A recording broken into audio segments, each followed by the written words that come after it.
আসসালামু আলাইকুম। আজকে আমি আপনাদের সাথে শেয়ার করব কিভাবে বেগুনি তৈরি করলে 3 থেকে 4 ঘন্টার মতো মুচমুচে থাকবে এবং বেগুনির গায়ে কোনো রকম তেল লেগে থাকবে না।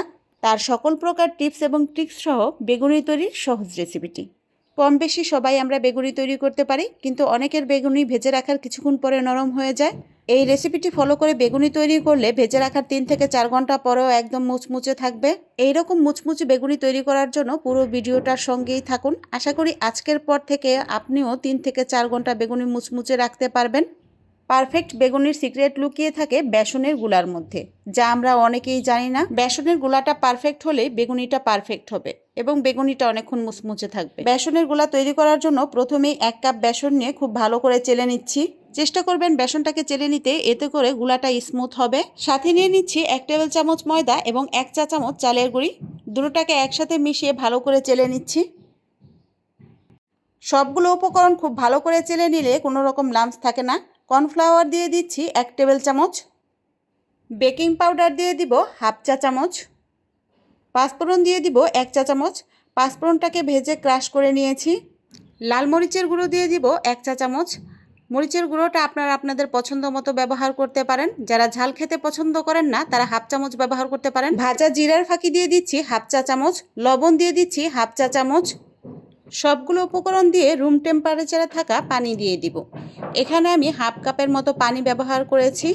বেসনের উপর ডিপেন্ড করে পানির পরিমাণটা কম বা বেশি লাগতে পারে, তাই পানির পরিমাণটা আপনারা একটু হিসাব করে দিবেন। পানি অ্যাড করার সময় বেসনের এই গুলাটা যদি অতিরিক্ত পাতলা হয়ে যায়, সেক্ষেত্রে আরও একটু বেসন অ্যাড করে এই রকম ঘন একটা কনসিস্টেন্সিতে নিয়ে আসবেন।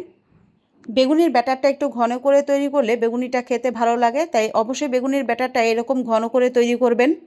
এই ব্যাটারটা কতটা ঘন হয়েছে নিশ্চয়ই দেখে বুঝতে পারছেন।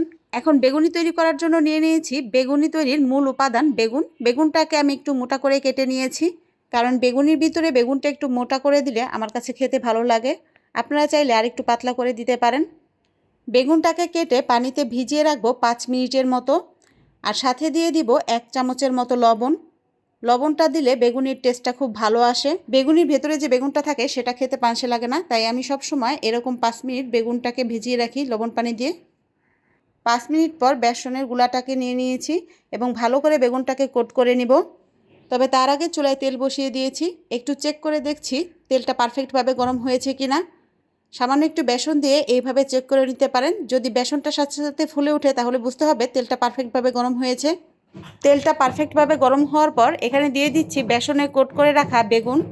বেগুনিটাকে উল্টে পাল্টে ভেজে নিব। এ পর্যায়ে চুলার জাল অবশ্যই মিডিয়াম হিটে রাখতে হবে। অতিরিক্ত জাল দিলে বেগুনিটা পুড়ে যাবে, মুচমুচে হতে চাইবে না।